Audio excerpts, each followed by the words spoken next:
ఏమిటండి అలా ఉన్నారా? మొహం ఏంటిలా వాడిపోయింది? ఏం లేదు జనకి.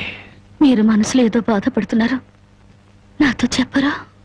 జనకి, ఎవరిని పరిమమని అడిగినా ఎగతాళి చేసి మాట్లాడుతున్నారు.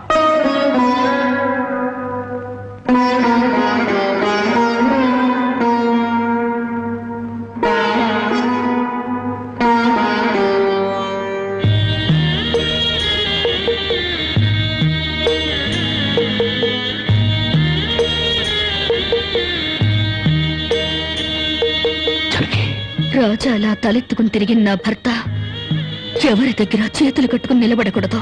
అందుకని తలిపుట్టమ్మంటావా? అవునండి, మీరు వ్యాపారం చేస్తూ దర్జాగా మా నాన్న ఎదుట, ఊళ్ళో వాళ్ళెదుట తలెత్తుకు తిరగాలి. అందుకే మంగళసూత్రం మంగళప్రదంగా మనకు సహాయపడాలి.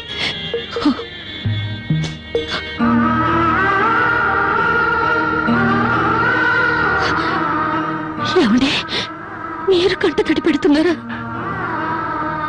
కాదు జనకి, కట్టుకున్న దాని పాదాల మీద కన్నీళ్ల పులుసలుతున్నాను. నేను పేదవాణ్ణి కాదు.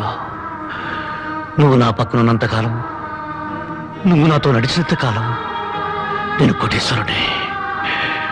దేవుళ్లకు భార్యలుగా దేవతలు దొరుకుతారంటారు, కానీ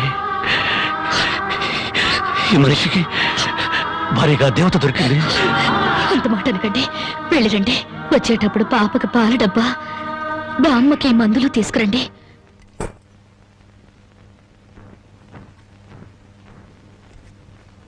అల్లుడు అల్లుడు అల్లుడు అల్లుడు, నీకు సంగతి తెలుసా? ఊళ్ళో ప్యాకాట పోటీలు బ్రహ్మాండంగా జరుగుతున్నాయి. గెలిస్తే లక్షలు లక్షలు వస్తాయి. ఒక్కసారి నువ్వు కూడా ఆటలో కూర్చుంటే. వద్దుమా, నేను పేకాట ఆడడం ఎప్పుడూ మానేశాను. అబ్బా, ఆ మానేసేదేదో ఇవాళ ఆడి మానే. కోటీశ్వర్ల అమ్మాయిని పెళ్ళంగా తెచ్చుకుని కూడు కూడా పెట్టలేకపోతున్నావు. ఆ పిల్లకి ఎప్పుడైనా పట్టుచీర కొని పెట్టావా? ఆ పాపకు గౌను కొన్నావా? నా మాట విని పౌరుషంగా దిగు, ధైర్యం చెయ్యి. వచ్చినా పోయినా ఇవాళే ఆఖరి రోజు. పెద్దోళ్ళు ఏం చెప్పారు? ఎక్కడ పోగొట్టుకుంటే అక్కడే ఎత్తుక్కోమన్నారు. నా మాటని రాళ్ళుడు రాళ్ళుడు.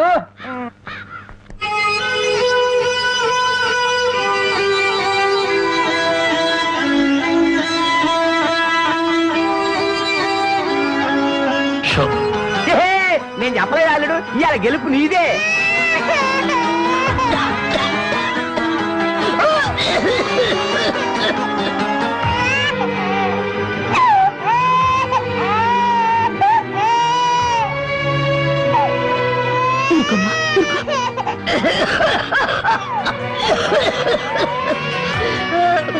బామ్మా బామ్మా, కాసేపు వచ్చుకో బామ్మా, ఆయన మందులు తెచ్చేస్తారు. ఊపిరాటలేదమ్మా.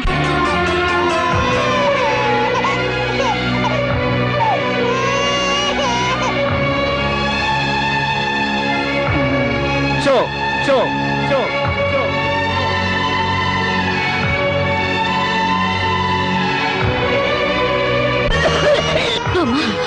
అబ్బాయి ఇంకా రాలేదమ్మా. వచ్చేస్తారు బామ్మా, పాపం బజార్లో ఏదో పనుండి ఆగిపోయి ఉంటారు. షో షో షో షో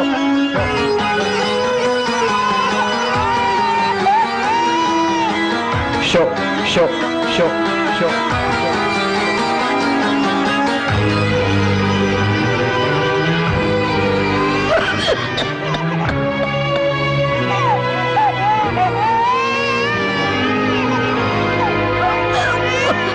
రామయ్య రామయ్య, ఆయన పొద్దుననగా బయటకు వెళ్ళారు. నీకెక్కడైనా కనిపించారా? అన్నవరాన్ని సత్యనారాయణ స్వామి వదులుతాడు గాని మీ ఆయన ప్యాకెట్ చెట్టును వదులుతాడమ్మా.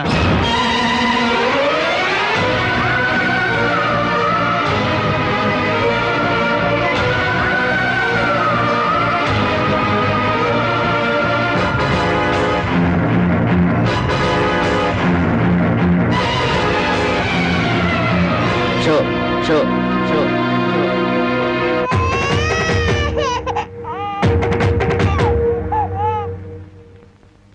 ఏంటి ఆయనకి ముక్కలు పంచుతున్నారు? ఆయన దగ్గర డబ్బు లేదుగా, మరి ఇంకా ఎందుకు కూర్చున్నావు? లేచిపోయా. మీ డబ్బు ఎక్కడికి పోదు, ఈ ఒక్కట వేయండి. డబ్బులు లేకుండా కుదరదండి. అలా అంటండి. మీకు అనుమానం అయితే ఈ పాల డబ్బా పెట్టుకుని 100 రూపాయలు ఇవ్వండి. పాల డబ్బాలకి ఫినాయిల్ డబ్బాలకి అప్పులు ఇవ్వడానికయ్యా ఇక్కడ కూర్చుంది? లేదండి, ఈ ఆట నేను తప్పకుండా గెలుస్తాను. ప్యాకాట్లో ఎవడు గెలుస్తాడో ప్యాకలు కనిపెట్టినాడో చెప్పలేకపోయాడు. నువ్వేం చెబుతావు? అంతగా అడుగుతున్నావు గనక ఈ 100 ఇస్తున్నాను, ఆ డబ్బా ఇవ్వు.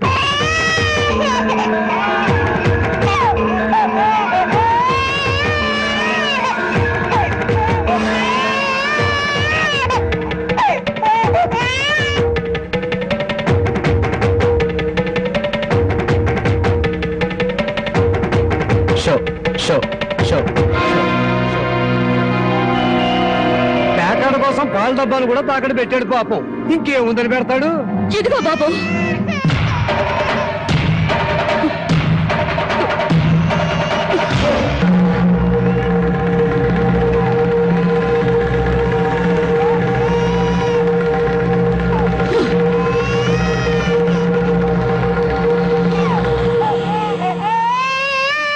జానకి, నన్ను నా బిడ్డని తాగట్టు పెట్టుకుని మా ఆయన ఆడివ్వండి బాబు.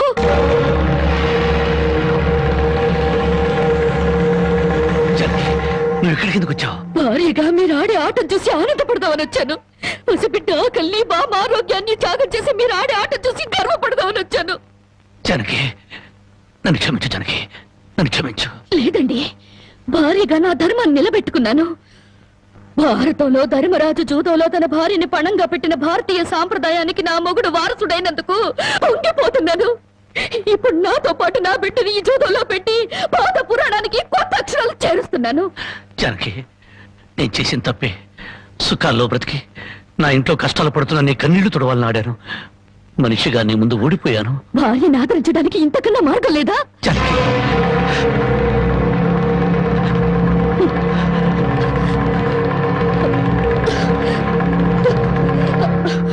అయ్యా బాబు, పశువులు కూడా కష్టపడి బతుకుతాయి, కానీ మీరు ఈ పేకాడితే గాని బతకలేరు. గడ్డి తిన్న పశువులకి పాలిచ్చే లక్షణం ఉన్నప్పుడు బుద్ధొచ్చిన మీకు ఈ పేకాట మీద సంపాదించి గడ్డి తినే అలవాటు ఎందుకు వచ్చింది, ఎలా వచ్చింది? భారతంలో 105 జూదం ఆడితే ఈ భారతదేశంలో పేటకి భారత జూదం నడిపి మీ సంసారాలు ఎందుకు పాడు చేసుకుంటున్నారు? మీరు 3 ముక్కల ఆట ఆడే ముందు మీరు 3 ముళ్ళు వేసిన మీ ఇంటి ఆడదానికి కాస్త విషం ఇచ్చి చంపొచ్చి ఆడుకోండి అయ్యా, ఆడుకోండి. జానకి, జానకి, జానకి, నా మాట విను జానకి. జానకి,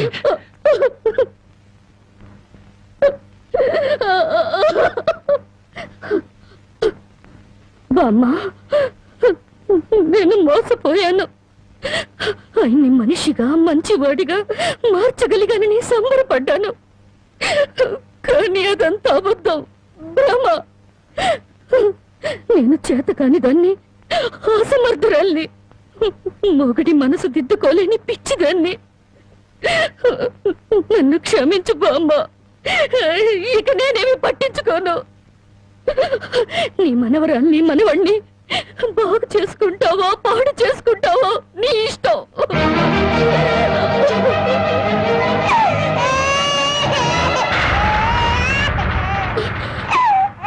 అమ్మా, బామ్మ, బామ్మ, బామ్మ, బామ్మ, బామ్మ,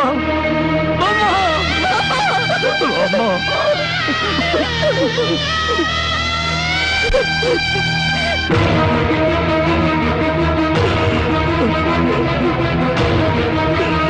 ఎందుకంటే ఏడుస్తారు? ఆవిడ చచ్చిపోయిందని సంతోషించండి.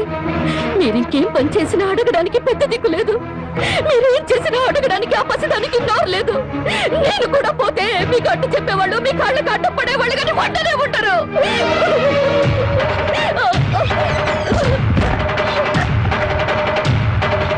జానకి, జానకి, జానకి, జానకి, జానకి,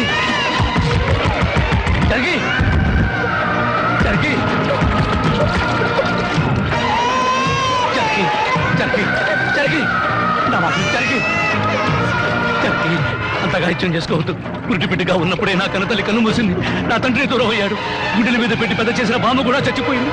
ఆఖరికి ప్రాణానికి ప్రాణంగా చూసుకునే నువ్వు నాకు దూరం అయ్యి నన్ను ఒంటరివాణి చేయొద్దు. జానకి, నువ్వు లేకుండా బ్రతకలేను జానకి. నన్ను దిక్కులేని వాడిని చేయి జానకి. జానకి, జానకి, జానకి.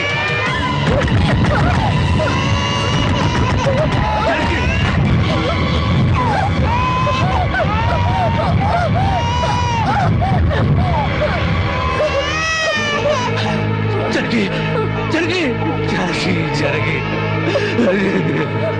అమ్మా, జనకి, ఈ జనకి, ఎంత పని చేసావు జనకి. జనకి, నువ్వు లేకుండా నేను ఒక క్షణం కూడా బ్రతకను జనకి. మనతో లేకుండా మన బిడ్డగత ఏమవుతుంది జనకి. జనకి, జనకి, జనకి,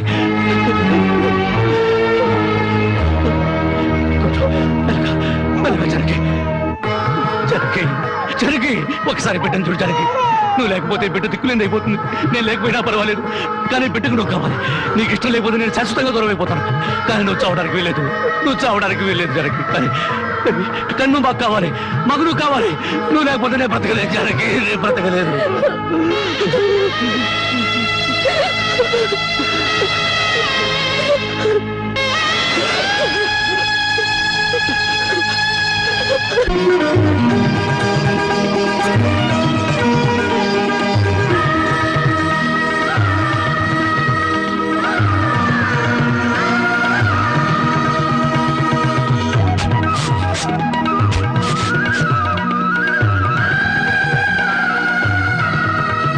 జానకి, జానకి, ఎక్కడవండి ఇవన్నీ? ఎక్కడేంటి? కష్టపడి పనిచేసి తీసుకొచ్చాను. బాగుంటే ఎంత సంతోషించదా? అవును, ఇంతకాలం ఎవరూ మార్చలేని మూర్ఖుణ్ణి నువ్వు మార్చినందుకు చాలా సంతోషించేది. ఇదిగో, నా మొగుడిని మూర్ఖుడంటే నాకు చెడ్డ కోపం వస్తుంది. కోపం వస్తే ఏం చేస్తావు? ఇలా వాటేసుకుంటావు, అంతేగా? ఉండండి, పాపంది. చూడు జానకి, ఈ రోజు నా కూలి డబ్బుల్లో నా బుజ్జి పాపాయికి 5 రూపాయల చాక్లెట్లు, నా ముద్దుల పెళ్ళానికి 5 రూపాయల పువ్వులతో పాటు ఈ సామాన్లు కొనగా ఇదిగో 30 రూపాయలు మిగిలింది.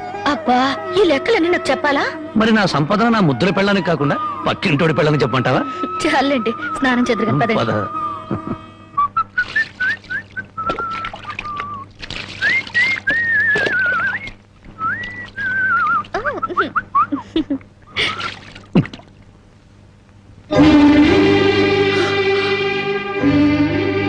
ఏంటండి ఇది ఇలా కవిలిపోయింది?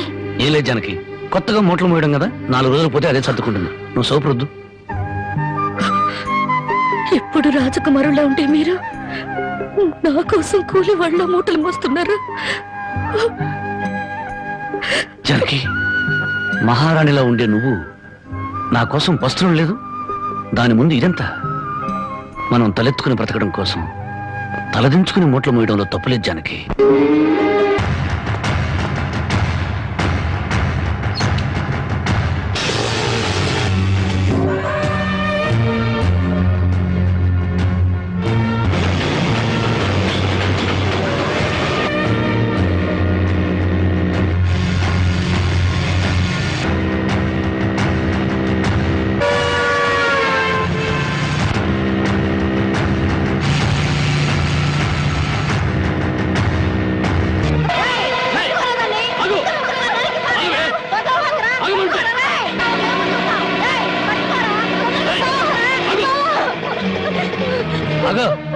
జ్యోతి, ఏం జరిగింది? బావా, మా ఆయన నన్ను చంపబోతున్నాడు. ఏమండి, ఏం చేసిందని ఈ అమ్మాయిని చంపుతున్నారు? ఏం చేసిందా? ఆ పాపిష్టిదాన్ని అడుగు. ఉద్యోగం చేయడానికి దుబాయ్కి వెళితే ఇది బలి తగ్గించి ఒళ్ళు బలిసి ఓళ్ళ మీద పడి సంపాదించడం అలవాటు చేసుకుంది. లేదు బావా, చావునైనా చేస్తాను గాని నిజాయితీ చంపుకుంటానా? నిప్పులా బతికేదాన్ని నీటి తప్పుతానా? ఏంటే సీతమ్మ తల్లికి వారసులాగా మాట్లాడుతున్నావు? నీ నిజాయితీ ఏంటో ఈ ఊళ్ళో ప్రతి ఒక్కరి చేత చెప్పిస్తాను. చెప్పించండి అత్తయ్య. నిజంగా నేను చెడిపోయిన దాన్ని అయితే ఆయన నన్ను చంపక్కర్లేదు. నా ఒంటి మీద నేనే కిరసనాయిలు పోసుకొని తగలబడి చచ్చిపోతాను. నువ్వు ఊరుకోమా, వీళ్ళ మాటలకేంటి? చూడరాం బాబు, ఏడాది నుండి దుబాయ్ నుంచి ఈయన డబ్బు పంపకపోయినా ఆ అమ్మాయి ఎంత నీతిగా బతికిందో ఆ ఊరి పెద్ద నాకు తెలుసు. ఏంటయ్యా దాని గురించి నువ్వు తెలుసుకున్న నీతి? ఏడాది నుంచి నా కొడుకు డబ్బు పంపకపోతే మెళ్ళ గొలుసు చెవులు కారింగులు ఎవడి పక్కన పడుకొని సంపాదించిందో చెప్పు. అతను గారు, నేను చెప్తాను. దుబాయ్ లో ఉన్న నీ కొడుకు సంపాదన పెరిగేసరికి బాగా డబ్బున్న అమ్మాయితో 2వ పెళ్లి చేయాలన్న దుర్బుద్ధితో నీ కొడుక్కి లేనిపోని ఉత్తరాలు రాసి జ్యోతి మీద అనుమానాలు తెప్పించావు.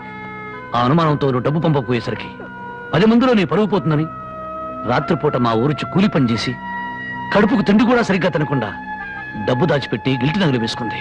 ఏంటి బాబు, రాత్రిపూట కూలి పని చేసుకుని వెళ్ళేదా? ఈ ఒక్కడితోనే చేసేదా, ఇంకెవరితో అయినా చేసేదా? మళ్ళీ ఆ కోత కూసామంటే పళ్ళు కలగొడతాను. జ్యోతి నా తోబుట్టు కన్నా ఎక్కువగా ప్రేమించే ఆత్మీయురాలు. చూడు, ఆడది తప్పు చేయాలని నిర్ణయించుకుంటే ఆమెను 7 సముద్రాల అవతల కట్టి పడవేసిన కట్లు తెంచుకుని వచ్చి తప్పు చేస్తుంది.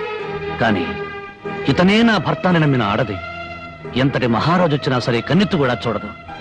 తను కట్టెల్లో కాలిపోయేంత వరకు భర్త అడుగుజాడల్లో నడవాలని చూస్తుంది. తన భర్త ఊళ్ళో ఉంటే అతనితో కాపురం చేస్తుంది. అతను ఊరు వదిలి వెళితే అతని జ్ఞాపకాలతో కాపురం చేస్తుంది. అదేరా భార్య అంటే. ఒరేయ్, అమ్మ చెప్పింది అబ్బ చెప్పాడని పెళ్ళాం మీద అనుమానం పడ్డం కాదురా. నువ్వు చస్తే నీ తల్లి, తండ్రి, అక్క, అన్న అనే శవం మీద పడి ఒకే ఒక రోజు ఇచ్చి కర్మకాండలు తిరగానే ఎవరి దారిని వాళ్ళు వెళ్ళిపోతారు. కానీ మొగుడు చనిపోయిన నిమిషం నుండి అన్ని సుఖాలను తన భర్త శవంతో పాటు పూడ్చిపెట్టి తను గట్టిగా మారే వరకు భర్తనే తలుచుకుంటూ ఉండే ఒకే ఒక జీవిరా భార్య అంటే. మగాళ్ళకి మనసు మారుతుంది గానీ ఆడవాళ్ళకి కాదురా. భార్య గుడ్డుబోతురాలని చెప్పి ఎందరో మగాళ్ళు రెండో పెళ్లి చేసుకుంటున్నారు. కానీ ఏ భార్య అయినా మొగుడు బిడ్డను పుట్టించలేకపోయాడని చెప్పి రెండో పెళ్లి చేసుకోవడం ఎక్కడైనా విన్నావంటరా? అదేరా భార్య అంటే.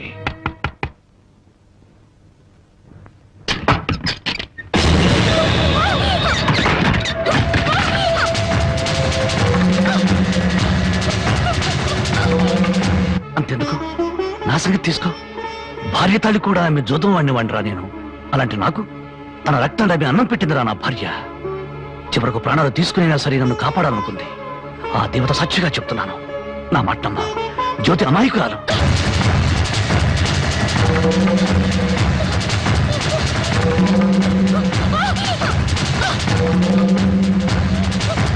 నన్ను క్షమించండి. లేనిపోని అనుమానాలతో జ్యోతిని అవమానించాను. మీరు అడ్డు రాకపోతే మూర్ఖంగా నా భార్యను పోగొట్టుకునేవాడిని. మీ మేలు ఈ జన్మలో మర్చిపోలేను.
నా కంటి వెలుగు దూరం అయిపోయింది.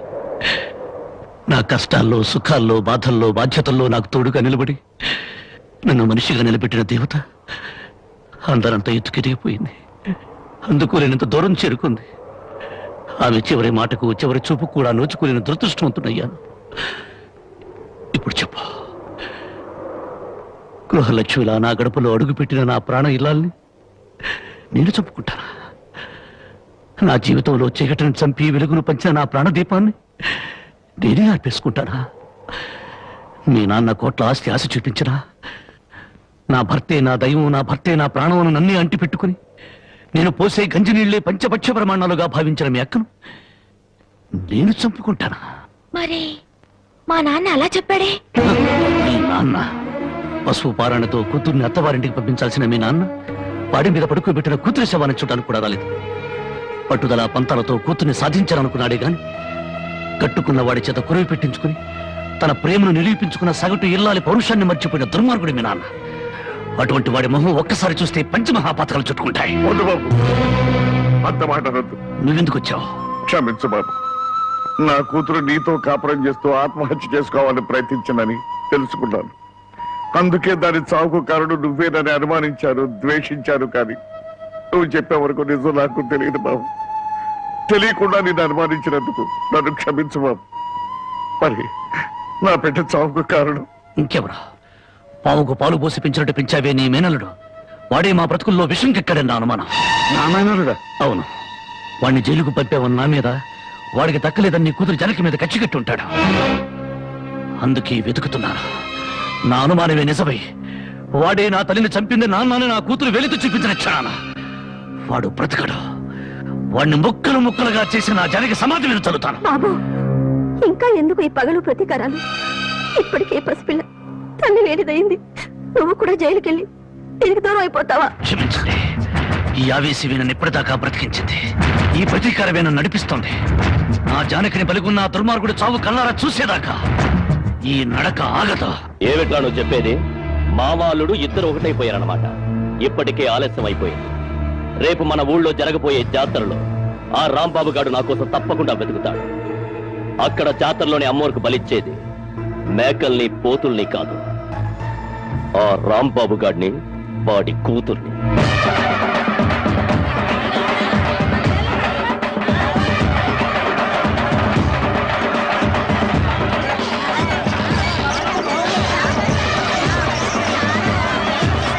నువ్వు కూడా రంగరాటం తిరుగుతావా?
నా బిడ్డ ఎక్కడ?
డబ్బులేం తగలేదుగా?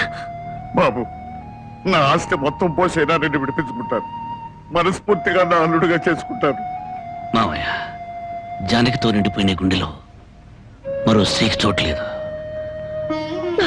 అవునమ్మా, అన్న భార్య తల్లితో సమానం, భార్య చెల్లెలు బిడ్డతో సమానం. నువ్వు నాకు బిడ్డలాంటి దానివి.